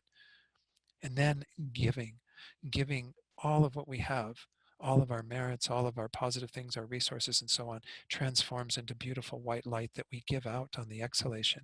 And it goes out to all those beings, and it gives them exactly what they need to find temporal happiness, to find ultimate happiness, and so on. So I've talked about Tonglen many, many times, so I don't want to give elaborate instructions on it, but there are many different ways to practice Tonglen. But use this as a touchstone to get back in touch with the compassion that is at the core of your being, that is really who we are at our deepest level, is this loving, compassionate being that is just itching to get out. Well, let it out for a while. Start working with it in terms of the fears that we see around us that are manifesting even in our own lives. And moreover, unite it with that second idea of bodhicitta. Compassion is the real source, as well as loving kindness, but compassion to an even greater degree of the mind of bodhicitta, the mind that recognizes the suffering of others and says, I don't want a single being to suffer. I want the complete end of suffering and for all beings to attain happiness, because I see how horrific samsara is for everyone, not just me. Renunciation is mostly about me. Bodhicitta is about everyone. And within that recognition that we then can become an agent of doing that. Why or how? By becoming a Buddha. And when we actually cultivate the mind of bodhicitta, it has those two aims: to achieve the welfare of all beings by freeing them all from suffering, and then to bring them to happiness, Buddhahood. But the recognition that to do that, we have to become qualified ourselves. We have to become a Buddha. So bodhicitta is a very powerful mind, again, influenced by our compassion, that is important to practice at this time. And then His Holiness says, even though you are opening yourself to greater suffering in this kind of practice of Tonglen, taking to yourself, your fear lessens. If you do this practice of Tonglen that is essential in cultivating bodhicitta, just see how much your fear diminishes by virtue of maintaining that kind of courageous stance in the face of confronting the fears, the sufferings of this world. The third, the wisdom of emptiness. Another technique is to investigate who is becoming afraid. Examine the nature of yourself. Where is this I? Who is I? What is the nature of I? Is there an I besides my physical body and my consciousness? And he says this may help. Of course, this is an involved teaching that, as I said, on Wednesday night, I'll go through the technique of doing the 4-point analysis. That's from 6:45 to 8:15, and know that I'll give some instruction, and then I'll go lead you in a meditation on that to begin to take a look at and analyze, well, where is this I that is afraid? That the fear, where the coming from. And of course, recognizing that the ignorance that adheres to I as existing in a real way, contrary to how it actually exists, is the problem, the source of all of that, as we saw earlier, on the basis of that attachment and aversion arising and so on. In Tantra, again, Tibetan Buddhism offers many methods for recognizing, overcoming, and ending disturbing emotions, including fear. Some are grounded in awareness of the body. This is by someone named Marcella Clavijo in a short teaching, again, from fall of 2017 when Tricycle did the issue on fear. And it's an article, again, that highlights some of the ways that Tantra can. Green Tara, who represents the aspect of a Buddha that protects us from fear, also represents the energy winds of the body and the breath, kind of how we can tap into these subtle energies within us to help us to maintain a fearless attitude, to be protected from whatever it is that we experience, whether it be pandemics or people confronting us with harsh words or whatever the case might be. Tara's influence is the capacity to act, to move through life and accomplish our aims. Indeed, her name means she who ferries across, kind of who takes you to the other shore, who helps you to achieve that state of accomplishing things and getting to the destination that we're all seeking. So again, we do have some practices that we do around Green Tara at the center to do the full practice with visualizing yourself as that being and working with that at a deeper level. You do have to have tantric empowerment. But the practices that we do, that Charmaine leads, shall we not doing that this Tuesday, but the following Tuesday, April 7th, is a way to engage in that type of energy. And of course, to recite her mantra, Om Tare, Tutare, Ture, Soha. This is a very powerful way to invoke that type of energy in our lives. And you can visualize Green Tara appearing there. She's got her right leg extended out, ready to come to your aid, ready to have that kind of action in the face of fear. So I just point this out as another way that is kind of using visualization, mantra, invoking some of the tantric vehicles to work with fear and to transform things. So those are 4 ways, again, that I pointed out here. First, to look at karma renunciation, kind of the lower teachings that help us to gain a deeper understanding of our reality based on karma being the force by which we experience things, as well as samsara itself being faulty, that we need to generate a sincere wish to be removed from that. The second technique of looking at compassion and bodhicitta, using your fear as a touchstone again to open your heart to others with that wish that they not suffer, as well as the eventual wish of bodhicitta that you are able to lead them out of that suffering. The third technique of the wisdom of emptiness, which again we'll explore more on Wednesday, where we deconstruct and get rid of this false sense of I that all of this is rotating around. And then the fourth technique of working with tantric methods and using the force of Tara and this um, being who is the enlightened activities of all the Buddhas, who is there to be a way to protect you from all dangers, all fears, and invoking that and working with that energy. And by as a footnote, I and others in the organization have always seen Venerable Rabina as being kind of the embodiment of that green Tara energy, that cutting through nonsense and making sure that everything that needs to get done gets done. So really wonderful being that exemplifies all of that and how we can manifest that in our lives. And that's kind of where we're going with this last topic. I'll finish this up fairly soon so we can do a little bit of practice together. What does fearlessness look like? The fearlessness, this is again from these tricycle teachings on fear, a different, not the same issue, but a separate set of teachings. John Daido Lori Roshi says, the fearlessness of the great spiritual teachers like Moses, Jesus, Saint Teresa, Buddha, and Bodhidharma was the fearlessness of the spiritual warrior. Different from stoicism, naivete, or arrogance, this is selfless, generous, and compassionate, right? So when we do see the fearlessness of these beings of the past who are spiritual leaders, we see that they have this selfless quality to it, this compassionate wish that is driving their actions.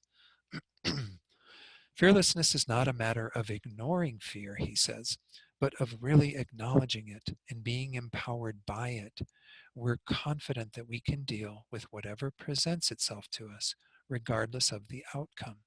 So this is the attitude that we want to generate by using the teachings in this way, is that we see that fear is there to empower us, to help us to progress on the path, to help us to keep our hearts open is there in front of us. Again, if it's something we can do something about, we put our energy there. If it's something we can't do anything about, we put our energy into working with our minds with the various concepts that we've discussed. If it's an unwholesome fear, it still has lessons for us. It still has something that it's indicating that we have to learn if we're ever going to break free of all of this for ourselves as well as for others. Then Chogyam Trungpa, again, at that same book, Smile at Fear, he talks about this absolute reality, right? Fearlessness comes from fear. The logic is quite simple. You might ask, for example, why someone takes a shower. You shower because you feel dirty. The dirt is what really makes you want to clean up. Similarly, fearlessness comes from fear. You can't become fearless without fear and working with that emotion, without actually utilizing it in your spiritual path. And then back to John Dadolori Roshi, he says, when we separate ourselves from our fear, we transcend it. Each one of us is born with the same kind of fearlessness, to read as our own loss the life of all Buddhas and all beings. We do have kind of an inner core of fearlessness that can be tapped into, that is really at the core of our being. And we don't separate ourselves from it. You know, we actually invite it in, we see what it has to teach us, where it's coming from, we analyze it, and then we do what needs to be done to transform our minds. Then it's an amazing gift to us. So Pema Chodron, back and start where you are, she has a quote that says, to be fearless then isn't really to overcome fear. It's to come to know its nature. You know, by knowing its nature, we then are able to know how we need to deal with it, what we need to do based on constructing it, not have it become so powerful and overtake us, not become neurotic and unwholesome. The last quote I'm going to leave you with for today is from Archbishop Desmond Tutu, who of course has dealt with many things in his lifetime in South Africa with apartheid and so on. Good friend of His Holiness the Dalai Lama's. He says, courage is not the absence of fear, but the ability to act despite it. So again, to sum all this up, to kind of talk about all this in a general way, if we actually invite fear in and we learn from it, then the actions that we engage in through the motivations of bodhicitta, renunciation, our desires that we can transcend existence and so on, all of this becomes very powerful in the world. If instead fear comes into our lives and we simply use it as a means of exacerbating our own suffering and the suffering of others by buying into those neurotic habitual habits, then we miss the boat. You know, we didn't really get the lesson that we were intended to get from all of that. And we'll keep experiencing it again and again. One more quote from Pema Chodron. Actually, I didn't put this in a slide, but this is from When Things Fall Apart, a book that I've been looking at these days, because things are kind of falling apart. You know, we can rejoice that they're falling apart. Maybe they need to fall apart. But anyway, the idea here is that she says on page 66, um, uh, if we run 100 miles an hour, wait, let's see, I got to find the exact part where it says, okay, I'm going to read a little bit before it because I think it's useful. It says, if we run 100 miles an hour to the other end of the continent in order to get away from whatever obstacle we're experiencing, we find the very same problem waiting for us when we arrive. It just keeps returning with new names, forms, and manifestations until we learn whatever it has to teach us about where we are separating ourselves from reality. You know, things will stay in our lives until we learn what it is we have to learn from them. So I do hope that in the midst of all of what's going on, and I know it brings up a lot of anxiety for people, that you're able to see what is happening in the world as a opportunity to learn, an opportunity to develop the qualities that all of our gurus want us to develop in the midst of this. And Rinpoche, when he made these comments back in 2016, he wasn't meaning to be like a downer for everybody. He's saying, look, what we are creating is a product of our own minds. If we want something experienced, then we have to put our attention into our minds. If we want a different world, we are the creators of that. So I hope it's been useful. I did have a question about the slides being available, and maybe even I'll have a copy of Venerable Rabina's talk. Again, it was just a two pages or so of a short talk lesson that she gave on her blog. I will make those copies and get them to Mary, and Mary will post them on the website. We'll probably put them together with the Sunday class. So all the materials that have been posted for Sunday, when you go to the link for that, you can click and the materials will be there in the Dropbox. Don't expect those maybe today, but sometime in the near future. I'll work on getting them, and however long it takes to get them up there, but it won't be very long at all, hopefully. So are there any other questions? I don't see any other questions or comments.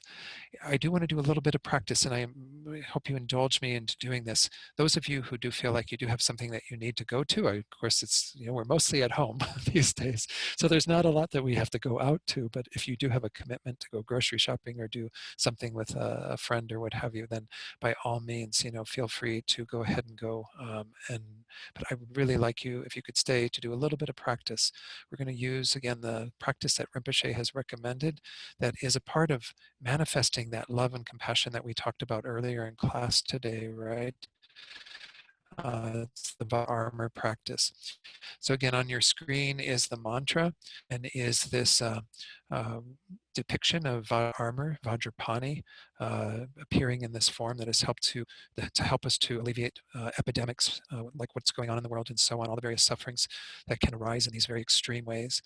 And so again, generate the motivation of bodhicitta for engaging in this practice, thinking that we're doing this for the sake of all sentient beings, to ripen our own minds, to help us to become more qualified so we can lead each and every one of them to complete enlightenment. And visualizing that being in the space above us and above all beings, think that there's an intervening force from that Buddha, from Vajra armor, to come down into this world and to remove all the suffering of beings and all the causes of suffering of beings, which are primarily in our own minds. So we'll recite this 21 times together.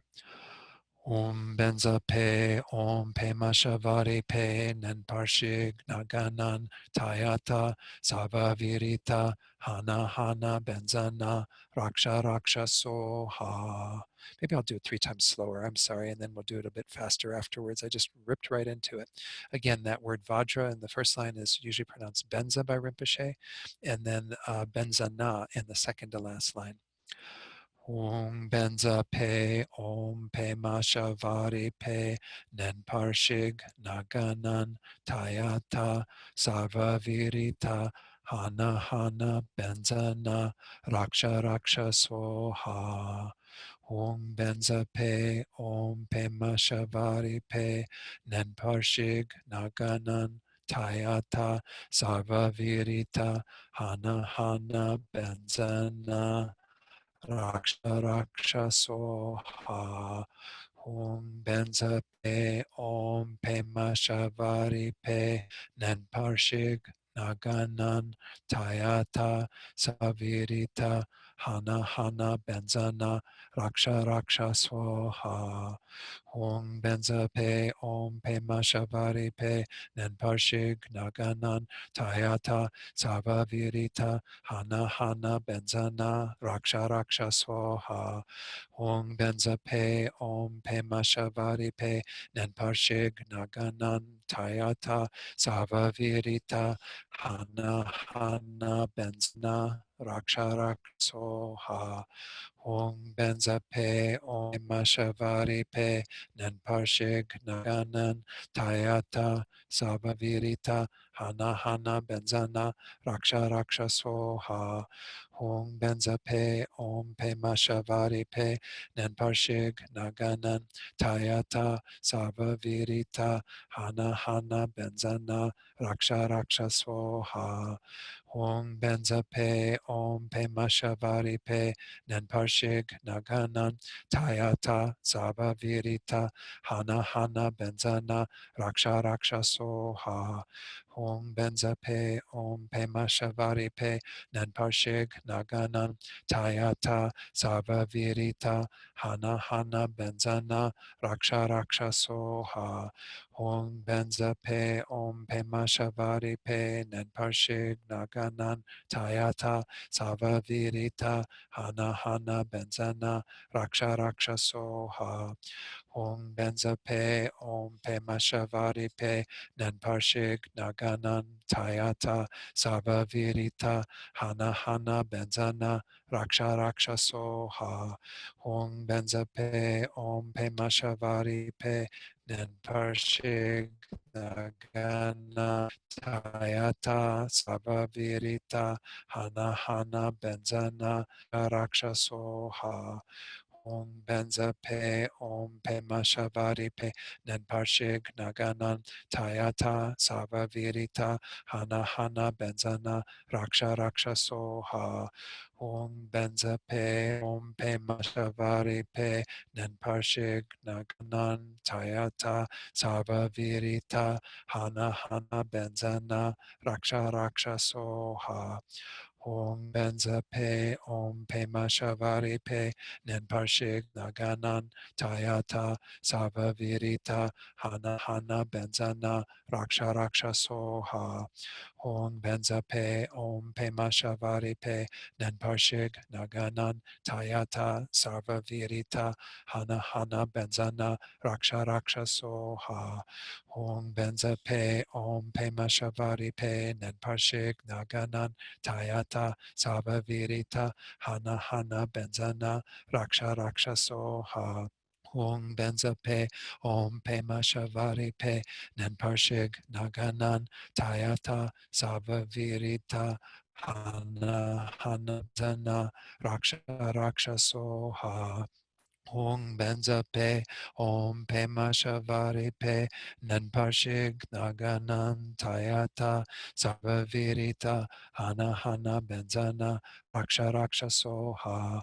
Hong Benza Pe Om Mashavari Pe Nenparshig Naganan Tayata Sarvavirita Hana Hana Benzana Raksha Raksha Soha. Om Benza Pe Om Pe Mashavari Pe Nenparshig Naganan Tayata Sava Virita Hana Hana Benzana Raksha Raksha Soha. And after you finish, then hold your hand in front of your mouth, blow the air up so it goes into your nostrils. And now think that all disease and spirit harms are totally destroyed. Then abide for a while in the state of meditation on the actual mode of existence, emptiness, beyond what is to be protected and what protects, beyond this duality of ultimate and conventional truth to just abiding in that state of the absolute emptiness of all phenomena.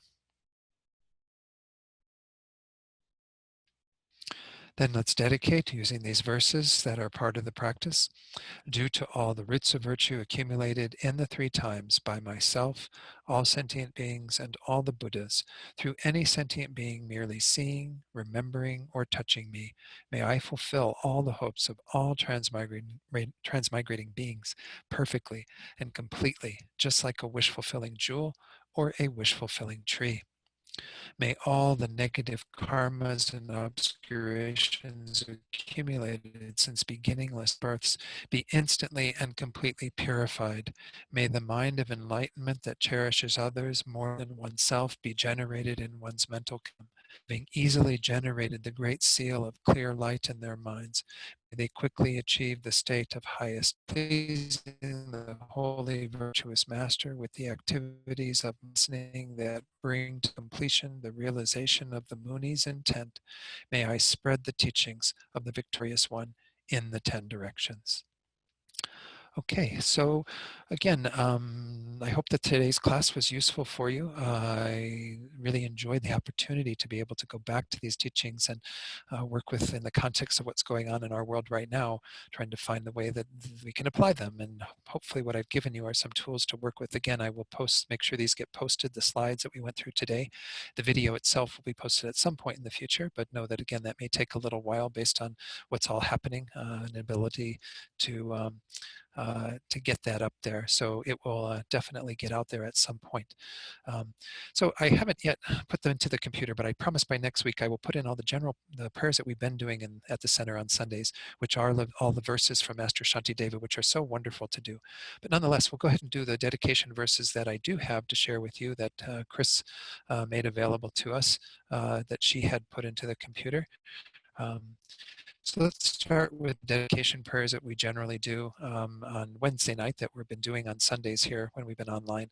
These two verses that encapsulate our bodhicitta in that everything that we do become the cause for the welfare of all sentient beings by our becoming enlightened. May we be able to lead each and every one of them out of this state of samsara and into the state of perfect enlightenment. And then that second verse that recalls bodhicitta and how important it is that we continue to deepen and cultivate that mind in our own hearts and encourage others to do the same. So let's recite those two verses together. Due to the merits of these virtuous actions, may I quickly attain the state of a Guru Buddha and lead all living beings without exception into that enlightened state. May the supreme jewel bodhicitta that has not arisen arise and grow, and may that which has arisen not diminish, but increase more and more. Then we make prayers for these three teachers that we have a strong connection with, His Holiness Lama Zopa and Osohita, who's Lama Yeshe's reincarnation, making strong prayers for them to continue to have good health and long lives, and for us to be always connected with them, as well as all of our other spiritual guides in this world, to have the same results through our strong prayers here today.